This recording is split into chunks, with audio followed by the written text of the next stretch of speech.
আসসালামু আলাইকুম। সবাই কেমন আছেন? অনেকদিন পর ছোট্ট একটি ব্লগ ভিডিও নিয়ে চলে এলাম।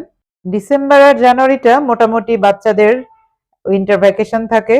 আর এই টাইমে মায়েদের অনেক প্রোগ্রাম, অনেক ইচ্ছা জমিয়ে রাখে। এটা হচ্ছে ঝর্ণা ভাবি। উনি হচ্ছে আমাদেরকে ইনভাইট করেছিল। তো ওনার ছাদে আমরা সবাই মিলে খুব মজা করেছিলাম ওই দিনটা। আমার মেয়ে আর আমি দুজনেই অসুস্থ ছিলাম। তারপরও কিন্তু আমি মিস করিনি। যেভাবেই হোক এখানে অংশগ্রহণ করেছি। শীতের সন্ধ্যা, তারপর ছাদে এরকম খোলা আকাশের নিচে বাচ্চারা এইভাবে চারপাশে আমি বলেছিলাম রোহিঙ্গাদের মতো ওরা বসে আছে।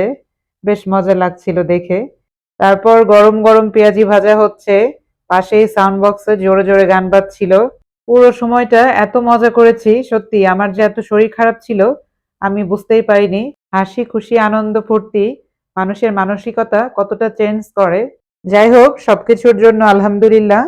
আর আমার এই ভিডিওর মাধ্যমে ঝর্ণা ভাবিকে আবারও অনেক অনেক ধন্যবাদ জানাই এত সুন্দর পরিবেশ তৈরি করে আমাদেরকে আনন্দ দেওয়ার জন্য। এখানে যে কয়জন ভাবিরা ছিল প্রত্যেকে অনেক আন্তরিক, সবাই অনেক কষ্ট করেছে আর মজার মজার রান্না করেছে, তাও আবার এই মাটির চুলায়। সত্যি অনেক মজা হয়েছিল। এখানে সবাই মিলে আমরা আবার একটু ফটো সেশন করছিলাম, ভিডিও করছিলাম। এক একজনের ফোন থেকে এক একবার ভিডিও করছে, ছবি তুলছে। এখন তো আসলে প্রত্যেকটা প্রোগ্রামেরই পুরো অংশ জুড়েই থাকে একটা ভিডিও, ছবি। এটা আসলে শুধু আমি না, সবাই মনে হয় কম বেশি করে। আমার কাছে যেটা মনে হয়, একটা ভিডিও ছবি থাকলে একটু মাঝে মধ্যে দেখলে সেই স্মৃতিটা মনে পড়ে, বেশ ভালোই লাগে। আর আমি যেহেতু একটু টুকটাক ভিডিও করি, ছবি দেই। আবার অনেকে বলবেন যে আমি শো অফ করি, সেটা মনে করলে করেন। যখন এই টাইপের প্রোগ্রামগুলোতে আমি থাকি তখন মন থেকে চেষ্টা করি খুব এনজয় করার। And I had a great time with my mom and also this little kid I've met there.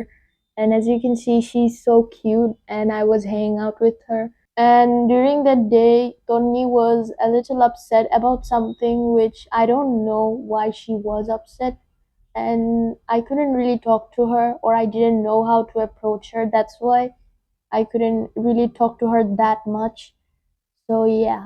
ভাবিদের হাতের মজার মজার সব রেসিপি, বিশেষ করে পাঁচমিশালি মাছ এই জলপাই আর টমেটো দিয়ে রান্না করেছিল, ভীষণ মজা হয়েছিল। ছাদেও কিন্তু খাওয়া হয়েছে, আবার বাসায় গিয়েও কিন্তু অনেকে খেয়েছে। ভাবিদের একটু আনা নেওয়া করা কষ্ট হয়ে গিয়েছিল, এটাই আর কি। মাশাল্লাহ, ঝর্ণা ভাবি কিন্তু অনেক দৌড়াদৌড়ি পরিশ্রম করতে পারেন। সবাই ভালো থাকবেন, সুস্থ থাকবেন। আজ এই পর্যন্ত শেষ করছি ছোট্ট এই ব্লগটি। আপনাদের কেমন লেগেছে জানাতে ভুলবেন না।